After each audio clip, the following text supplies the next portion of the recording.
سڵاوتان لەبێ کاتتان باش هیوام وایە هەموو لایەکتان ئاسوودە بن. بەرنامەیەم جارەی مژاری ئێستامان تایبەتە بە گفتوگۆکردن دەربارەی ئاستی خوێندکاران بە شێوەیەکی گشتی بۆ پێی لە ساڵی 2014ەوە بە نزیکەی بایکۆت و دواکەوت یاخود داوام نەکردن دەستی پێکردو و ئاستی خوێندکاران بە شێوەیەکی گشتی لە دوای ئەو هەموو ساڵەوە نیشانەی پرسیاری لەسەر. دەمانوێت بزانین ئاستی ئێستای خوێندکاران چۆنە؟ ئایا داهاتوویان چۆن دەبێت؟ دەشمانەوێت ئەوە بزانین چارەسەرێکی ناوەندی دۆزراوەتەوە کە نامافی خوێندکاران بخورێت و نامافی مامۆستایان بە کوردەکەی کە دەوترێت نەشیر سووتێ و نەکەبە. بۆ لە سەبارەت بۆ پرسە میوانداری زۆر بەڕێز مامۆستا دڵشاد میرانی نوێنەری مامۆستایی ناڕازی دەکەین و گفتوگۆی زیاتر دەکەین. مامۆستا گیان سڵاو لێون کاتەوە باش. زۆر سپاس بۆ دەرفەتەکەت. زۆر بەخێربی. سڵاو ڕێز بۆ ئێوە بۆ ئێستا بۆ مژاری ئێستا کە توانم بڵێم ئێستا لەم کاتانەدا ئاگای لە سەررجەم ئەو نەهامەتیانەیە کە لە سەررجەم چین و توێژەکانی کۆمەلگا هەیە زۆر زۆر دەستخۆشتان لێکم بە تایبەتی بە ڕێزت کاکی لاوکو. زۆر سپاس مامۆستاجان. بالەوە دەست پێ بکەین. پرسەکەمان تایبەتە بە ئاستی خوێندکاران. ئەو بایکۆت و داوام نەکردنە چی کاریگەریی هەبوو لەسەر ئاستی خوێندکاران بۆ پێی کەم تا زۆر هەم خێزان و خانەوادەکان ئەم مامۆستایانی بەڕێز تێبینیان لەسەر ئاستی خوێندکارانەیە. ئایان بایکۆت و داوام نەکردنە کاریگەری سلبی هەبووە لەسەر ئاستی خوێندکاران؟ زۆر زۆر سپاس بۆیەوە، سپاس بۆم دەرفەتە، سپاس بۆ مژاری ئێستا. لە ڕاستیدا کاگلااوکۆ گەری تۆزێک بگەڕینەوە دواوە لە سەرەتای نەوەتەکانەوە بە دیاریکراوی لە 91ەوە تا ئێستا کە 34 ساڵەکە پرۆسەی پەروەردە بە جۆرێک لە جۆرەکان لە هەرێمی کوردستان لەگەڵ دنیای سەردەمانە ڕۆشتەوە لە هاوتەری نەبووە لەگەڵ ئەو خوێندنەوە ئەو پەروەردە و فێرکردنە لە وڵاتانی جیهان وەتوانم بڵێم لە وڵاتانی ناوچەکەشە بووە، بەڵام بە دیاریکراوی لە 10 ساڵی ڕابردوو بەداخەوە لە ساڵی 2014ەوە تا ئێستا دوای ئابووری سربەخۆ مێژوویەکی تر وەتوانم بڵێم لاپەڕەیەکی هەڵایەوە بۆ خوێندن و پەروەردە و فێرکردن لە هەرێمی کوردستانە کە کۆمەڵێک قەیران ڕووی لە هەرێمی کوردستان کرد بە دیاریکراوی دوای ئابووری سربەخۆ لە مانگی 11ەوە لە ساڵی 2014. ئەمە وای کرد کە بە شێوەیەک لە شێوەکان مامۆسایان و فەرمانبەران لە هەرێمی کوردستانەوە نە بە دوای معیشەت و ژیان و گوزەرانی خۆیانەوە بن ئەوەنە ئەو مەهامە سەرێکیە گرنگە کە لە ئەستۆیان بوو لە سەرشانیان بوو لە بیر بکرێت لە پەروەردە و فێرکردن. زۆر زۆر بەداخەوە لە یەکەمین خۆپشاندانی مانگی 11 ساڵی 2014 تا ئەمڕۆکە 89 خۆپشاندانی بەخۆی و بینیوە و 89 جار بەیاننامە لە دراوە بەڕووی دەسەڵاتدارانی هەرێمی کوردستان. ئەمە لە پێناوەوەی کە هەر هیچ ناموچەی فەرمانبەرانی هەرێمی کوردستان لە نێوان بەرداشتی ململانەی سیاسی ناوخۆی و دەرەکی بە تایبەتی حکوومەتی هەرێمی کوردستان و حکوومەتی ناون بێتە دەرەوە. ئەوەت بیر نەچێت کە بژێوی ژیانی هاوڵاتیان بەگشتی مامۆسایان بە تایبەتی لەسەر ئەو موچە بوو کە پێیان ئەدرا، بەڵام لە ماوەکانی ڕابردوودا بە بێ ساڵی 2024 کە موچەی مانگی 12 تێدا نەدراوە تا ئێستا 54 موچە لەلایەن حکوومەتی هەرێمی کوردستانەوە بەداخەوە بە فەرمانبەرانی هەرێمی کوردستان بەگشتی مامۆسایان بە تایبەتی نەدراوە کە ئەمە وای کرد ئەو مەهامە گرنگە گەورە پیرۆزە لەسەر شانیان کاڵ بێتەوە بە جۆرێک لە جۆرەکان نەک کەم تەرخەمی مامۆسایان و فەرمانبەران بێ، بەڵام بە ڕێزت معلومەتەیە کە مامۆسایەک نەتوانێ بچێتە شوێن کارەکەی بە تایبەتی قەزا و ناحیەکان کە 300 تا 500 هزار دیناری ئەوێت تەکسی هاتوچەی ماڵانەی مامۆسای، بەڵام لە کاتێکان ناتوانێت پارەی ئەوە باد و مارسی کارەکەی بکە بە دڵنیاییەوە ئەمە بووە هۆی ئەوەی کە باجیشی قورس لەلایەن خوێندکارانی هەرێمی کوردستان بەگشتی و توانم بڵێم سلێمانی و هەڵەبجە بە تایبەتی بدرێکە کوالیتی خوێندن بێتە خوارەوە بە جۆرێک لە جۆرەکان ئەو پەیامە دروستە لەلایەن مامۆساوە نەگا بە خوێندکاران. ئەوڵە جەنابیشت ئاماژت پێکرد تەمان کۆی پرسەکە بابەتی موچە و قوت پەیوەندی نییە تەنها بە بابەتی مامۆسایان هەوڵ هەموو فەرمانبەران و موچە خۆران بە تایبەت دەگرێتەوە بەبێ جیاوازی. بەڵام باسی ئاسی خوێندکارانە لە نێوشانە مامۆسایانی بەڕێز دەمەوێت خاڵەکە بەرمەوەسەر هەڵبەت بۆ هەموو موچە خۆران بۆ هەموو فەرمانگا و دام و دەستگاکان گۆڕانکاری چوونەوە پێش خود بۆ زمانی کێستا بە پێوتری ئەپدەیت بوونەوە گرنگە، بەڵام ئەوی کە لە هەمویان گرنگترە ناوەندەکانی خوێندنن بە تایبەت لە سەرەتای و ناوەندی دواناوەندی. دەمەوێت پێم بڵێیت بە پێی ئەو ڕوویایی کە لە بەردەستانە نەخود بەو پێی کە خوێندنەوەتان بۆ بارودۆخ کردووە وەک جەنابەت ئاماژەت پێک لە 2014 بایکۆتە تاوەکو ئێستا حسابکەین نزیکی جیلێکی تەواوەکەوە تاگەر پۆلیەکی سەرەتایی بێ 2014 تاوەکو ئێستا پێم وایە نزیکە بێتەوە لەوەی کە خوێندن تەواو بکات داهاتووی ئەمان لەکوێدایە داهاتووی ئەمان چی لێدێت دەتوانێت بەو شێوازە بەرەو زانکۆ هەنگاو بنێت لە ڕاستیدا داهاتووی کێجگار ڕەش و تاریک و خراپیان هەیە بەڵام ئەوەت بیر نەچێ وەجبەکانی پێش ئەمانیش بەداخەوە لە هەرێمی کوردستان داهاتوویان ڕەش بووە و هەزاران دەرچووی دانەمەزراومان هەیە کە دانەمەزراون و نەگەشتون بەو مەرامی کە کاریان بۆ کردووە نەگەشتون بەو ئاواتەی کە بۆیان خوێندووە ئەمەی ژوای کردووە تا ڕادەیەک خوێندنی لە ئاستەکانی تر کاڵتر کردوێتەوە بەڵام بە دڵنیاییەوە بە دیاریکراوی لە ئەو بەروارەی کە بە ڕێزت باسەکەی ساڵی 2014 کە ئەتوانم بڵێم جیلێکە بە تاکیری سابواە جیلێکی ئەجگار خوێنەوار و تێگەیشتن لە دنیای ناوخۆ و دەرەوەشە بووە بەڵام بە دڵنیاییەوە ئەوە نەتوانراوە ئەو مەرامە پەروەردەیە بپێچێت و دڵنیاییەوە خوێندکاران تا ئاستێکی ئەتوانم بڵێم نیوە لە 150 ئەو زانیاریانەی کە لە پێش ئەو بەرواری ساڵی 2014 هەیان بووە دابەزیوە و ئەمەش زۆر بەداخەوە حکوومەتی هەرێمی کوردستان لی بەرپرسیارە و هەرگیز پێ دوانە بێ مامۆسایان حەزیان بەوەیە و مامۆسایان بە ڕێزداگەداری ئەم خوێندکارانە زادەی خۆمانن و زادەی مناڵانی خۆمانن مناڵانی فەقیر و هەژار و پێشمەرگە و هەرگیز پێ دوانە بێ بناڵی بەرپرسانی ئەم وڵاتە ئەسڵەن نەم وڵاتش بخوێنن لە خوێندنگا هەرە پێشکەوتەکانی دنیای ئەوروپا و ئەمریکاوانە ئەخوێن بەڵام مناڵەکانی خۆمانن کە ئەم زەرەرەیان کردووە کە بەداخەوە جارێکتر حکوومەتی هەرێمی کوردستان لی بەرپرسیارە بەڵام ئەوەی کە هەبێت تەنها سلێمانی و هەڵەبجە نیە ئەوە ئەگەرداتایە وەرگری ئەو هەیەنانە خوارەوەی کوالیتی خوێندن هێندە لە هەولێر و دووهۆک هەیە بە دڵنیاییەوە ئەوەندە لە سلێمانی و لە هەڵەبجە و هەردوو ئیدارە سەربەخۆکە نییە لەبەرچی لەبەر چەند هۆکارێکە گرنگترینیانەوەیە ئەگەر بایکۆتی کردبێت بایکۆت بووە و ئەگەر چوو بێتەوە ناو پرۆسی پەروەردە بە واتای کەلیمە و بە دڵسۆزی ڕۆشتەوە ناوەندەکانی خوێندن بەڵام بەداخەوە لە شارەکانی تری هەرێمی کوردستان یعنی مامۆسا لە هەفتەیەکە 2 ڕۆژ بڕوا لە 2 ڕۆژە 1 سعات بڕوا لە سعاتێکە یەکوانە بڕاتە ژوورەوە ئەمە لەو ئەو ناتوانانی هەرگیز ئەو پەیامە پەروەردەیە بگەێنی بۆیە بە دڵنیایەوە ئێسش لە هەموو ئەگەرەکان کوالیتی خوێندنی هەڵەبجە سلێمانی هەردوو ئیدارە سەربەخۆکە بەم هەموو کەم و کوڕێ و بەو هەموو بڵین بایکۆتش لە ناوچەکە هەبووە بەرزترە لە شارەکانی تری کوردستان. زۆر باش بابێنە سەر بابەتی چارەسەرکردنیان بارودۆخە هەڵبەت هەر کێشەیە کە هەیە سەرەتا وەک جەناب دەزانین دەبێت کێشەکە دیاری بکەیتەوە شارەسەری بکەیت ئێستا ئەمەی کە هەیە بەڕاستی کێشەی کوالیتی خوێندن مەنمونە ئەگەر ناوچەیەکیش بوومە لە هەرێمی کوردستان باش بێت ئەمە نمایندەی هەموو هەرێمی کوردستان ناکە هەرێمی کوردستان پرۆسەیەکی نایە پرۆسی دەمەوێت بزانم چارەسەری کۆی پرۆسی خوێندن لە هەرێمی کوردستان بەم بایکۆتەی کە هەیە باگریمانی بکەیت چارەسەر نەبێت چەند ساڵی تر بەم شێوازە بەردەوام بێت چارەسەرێکی ناوەندی یاخود چارەسەرێکەیە کە بە هەردوو لاکەیە بوون نەخوێندکاران زەرەرکەن نە مامۆسایانیش ئەو بارە قورسەی کە جەناب دێڵە لەسەر شاریان بێت چارەسەرێکی وا خراوەتە ڕوو. بەڵێ کاگی لاوکۆ معلومەی بەڕێستە لە ساڵەکانی ڕابردوو بە دیاریکراوی لە 11 ساڵی ڕابردوو فەرمانبەرانی هەرێمی کوردستان و بە دیاریکراوی لە پارێزگای سلێمانی و هەڵەبجە و هەردوو ئیدارە سەربەخۆکە بە قەزای کۆیەوە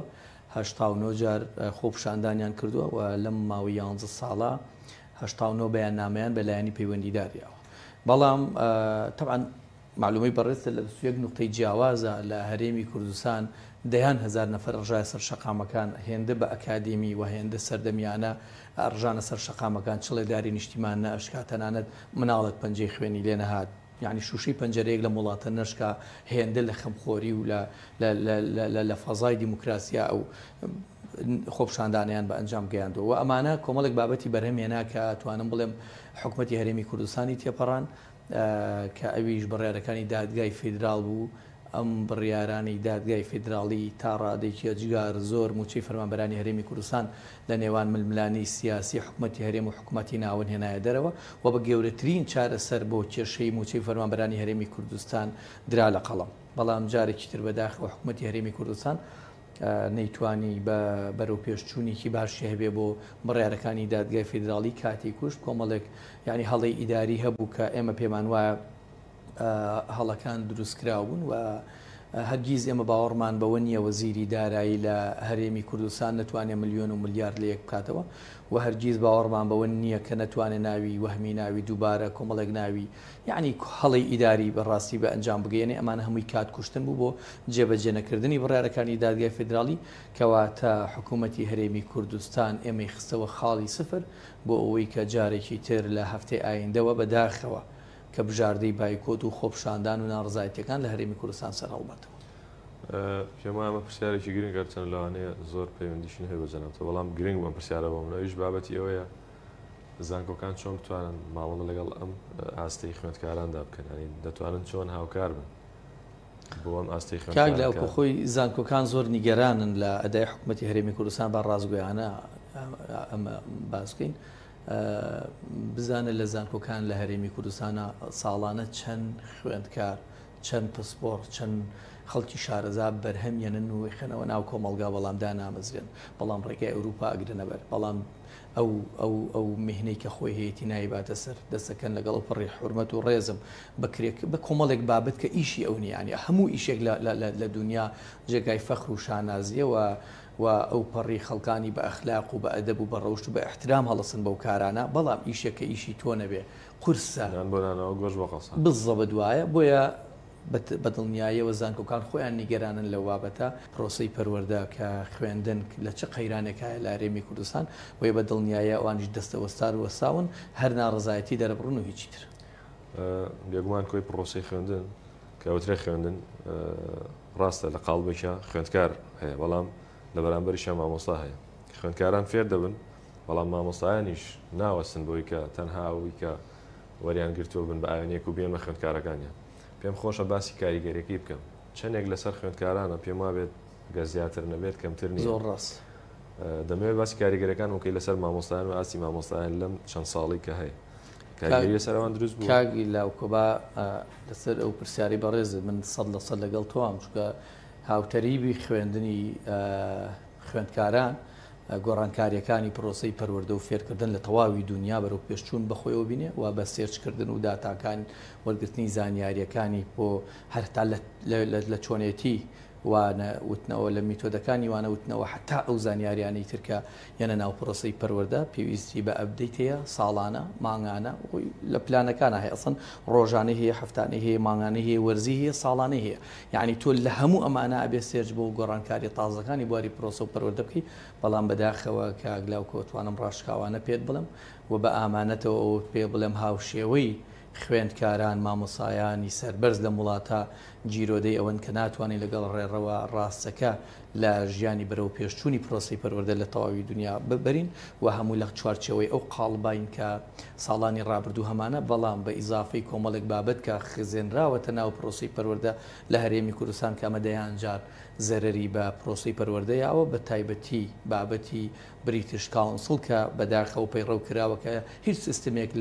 لە خۆ ناگرێت لە هەرێمی کوردستان لەبەرەوەی ئەگەر تۆ بێیت باسی هەموو ئەو ئەگەرانە بکەیت کە لە بریتیش کاونسڵ لە خوێنرێ لەگەڵ ئێرە یەک ناگرێتەوە کە ئەو بۆ نمونە پێت بڵێ ئەبێ پۆلت لە 15 بۆ 20 خوێندکار بێت بەڵام لێرە تۆ بە ئاخرم داتا هەندێک خوێندنگەمان هەیە سێ دەوامیە و دەوامی تایە 73 نەفەر لە پۆلێکایە کە ئەمە یەک ناگرێتەوە ژنگی قوتابخانەکان و بیناکانیان و ئەو بابەتی گەرمکرد و ساردکردوانە هیچی لەگەڵ ئەم بابەتانە نایەتەوە بۆیە دوای ئەوەی کە مامۆسایان خۆیان تا ڕادەیەک ئەوە سەرقاڵ کراون بەهۆی بژێوی ژیانەوە و ناتوانن ممارسەی ڕۆژگار بکەن بۆ وەرگرتنی داتا و زانیاریەکان لەسەر پرۆسی پەروەردە حکوومەتی هەرێمی کوردستانیش بەداخەوە تا ڕادەیەکی باش نەی پێکاوە لەسەر پرۆسی پەروەردە و مەنهەج و گۆڕانکاریەکان و ژینگەی پەروەردە بۆ پێی جەناب نوێنەری مامۆسای ناڕازی پێم خۆشم پرسیارە لێ بکەم زۆر جا هەڵبەت پێمان پرسیارەتان لێکرێ و پێم وابێ وەڵامیشتان داوەتە بەڵام پێم خۆشە وەڵامەکەی دووبارە وەربگرمەوە ئێوەکو مامۆسایانی ناڕازی ئەو ئاستەی خوێندکاران کە ئێستا هەیە پێتان خۆشە یاخود نەخێر لە هەندێک کەس و کە خۆی کردو بێت بە نوێنەری مامۆستایان و پێیوا بێت ئەم زڕوفە باش نییە مامۆسایان پێویستە هەڵبەسی تریان هەبێت خەمخۆرترن لاوکۆ ئەگەر ڕازگویانە پێ بڵم من پێش خوێندکارانە بێ لۆمەی خۆم بکەم ئایا ئەو ئاسی خۆم هەمە بۆ تێگەیاندنی خوێندکار ئەوەیە کە دایک و باوکی خوێندکار لێم داواکە ئەوەیە کە دنیای دەرەوە لێم داواکە ئەوەیە کە پرۆسەی خوێندن و فێرکردن لە ئەمڕۆ کە پەیڕەوەکرێ لە وڵاتانی دنیا ئەوەیە کە من ئەیزانم و ئەیگەێنم بێگومان نەخێر هەر خوێندکارین و خوێندکاریش زادە ئێمن و ئەکرێ من بە سێ شەهادەوە ئەمە حاڵم بێ لەگەڵ پەڕی ڕێز و حرمەتم چکە کاگلاوکو هەرگیز پێدوانە بێ مامۆستا شتێکە زانێ من خوای گەورە ئاگادارە بەقەت خوێندکارەکە پێویستیم بە سعیکردن هەیە کاچمە ژوورەوە لەوانی خەڵکێک پێی بڵێ بۆ کاکە وان نییە کاکە پێویستیت ئەسڵەن تۆ گەرپلانی ڕۆژانت نەبوو هەفتانت نەبوو مانگانت نەبوو وەرزیت نەبوو ساڵادن نەبوو دڵنیا بە ناتوانانی سەرکەوتوبی و بەقەت خوێندکارەکە زۆر جار تۆ پێویستیت بە سەرچاو هەیە یعنی ئەبێ بە نمونەی حی تۆ تێگەێنێم بابەتانە ئاوایە بۆیە ئێمە خۆمان جارێ لە قەیرانە لەگەڵ پەڕی ڕێزمان من لە خۆمەوە دەست پێ یەکەم خۆم خاوەنی سێ شادەم ماسترم هەیە ینی تا ئەوە بەیانی دومانەی لەوانێ بچمە ناو پرۆسەی دکتۆراوە ینی خوێندکاری دکتۆرا بەڵام من خۆم لە هەموو کەس زیاتر پێویستیم بە زانیاری هەیە بۆ تێگەیاندنی ئەو جیلەی کامەوێ باوم کەمە کۆتا پرسیار هەرچەنە لەوانێت لە بابەتەکە دەرچین بەڵام گرنگە پرسیاری مامۆستایان و ئەوانی کە گرێبەستن مامۆسایانی گرێبەست و مامۆسایانی کە لادراون هوایان پێ دەوترێت بارودۆخی ئەوان لەکوێ هیچ هەواڵێکی دڵخۆشکەر هەیە بەوە تەبعاً زۆر سوپاس بۆ بەڕێزت کە لە خەمخۆری مامۆسایانی گرێبەست و مامۆسایانی لادرا و لە پرۆسی پەروەردەیت لە ڕاستیدا ئەوە دوو کەیسەکە زۆر بەجددی کاری لێ ئەەکەین و لەم ماوەیەدا دوو جار ئێمە سەردانی بەغدادمان بۆ بابەتە کردووە و ئێستا کەیسەکەیان لە بەردەم لیژنەی داراییە لە پەرلەمانی عێراق و خۆشبەختانە ئەکرێت ئێمە هەوڵەکانمان وابێت و بەو شێوە بووە کە مامۆستایانی گرێبەست هاوتەریب لەگەڵ مامۆسایانی وانەبێژ لە هەرێمی کوردستان موچەکانیان پێ بدرێ و خۆناغی گرێبەستی تێپەڕێنرێ ببن بە هەمیشەی و هاوکات لەسەر ئەو پرسیارەی بەڕێزیش بۆ مامۆسایانی لادرا و کە 2631 مامۆستان خۆشبەختانە ئەوشمان گەیاندووە بە لیژنەی دارایی لە پەرلەمانی عێراق و بەلایەنی پەیوەندیدار کە ئەوانیشە بێ بکرێن بە گرێبەست لە ماوەکانی ئایندا و هاوتەریبی مامۆسایانی گرێبەست پشت بەخوای گەورە بکرێن بە هەمیشەی لە هەرێمی کوردستان هەشتان ساغ و سەرگەوتن مامۆسایان زۆر میێرانی مامۆسای نوێنەری مامۆسایی ناڕازی زۆر سپاس زۆر سپاس بۆ بەڕێزت سپاس بۆ بەرنامەکەت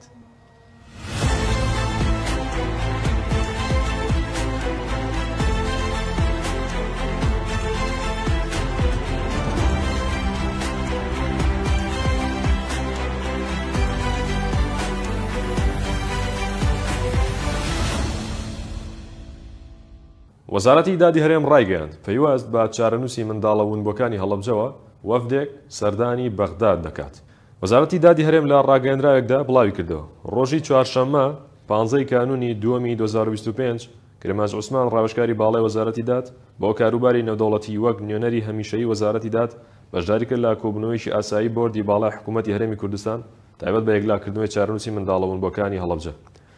دەژڵێت بڕیارە لە ماوەیەکی نزیکی داهاتوودا وەفدێکی بۆردەکە سەردانی بەغدادی پایتەختی عێراقی فیدراڵ بکات و بەشداری لە کۆبوونەوەیکی هاوبەشی حکوومەتی هەرێمی کوردستان و وەزارەتی دەرەوەی عێراق بکات کە وەفدێکی حکوومەتی ئێران و ڕێکخراوی خاچی سووری نێودەوڵەتیش تیایدا بەشدار دەبن. باز لەوەش دەکات کۆکردنەوەی زانیاری و چۆنێتی یەکلاکردنەوەی چارەنووسی ئەو منداڵانەی لە کاتی تاوانی کیمیابارانکردنی شاری هەڵەبجە لە دایک و باوک و خێزانەکانیان دابڕاون و بێسەر و شوێن بوون لە کۆبوونەوەکەی دوێنەدا گفتوگۆ کرا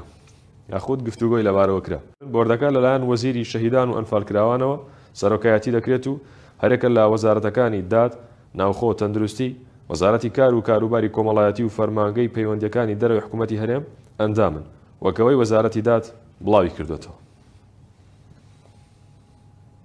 ئەندامیشی ئەنجومەنی نوێنەرانی عێراق ڕایگەیان لە کۆی 22 دەروازە 18یان کارەکانیان بە ئەلکترۆنی کراون.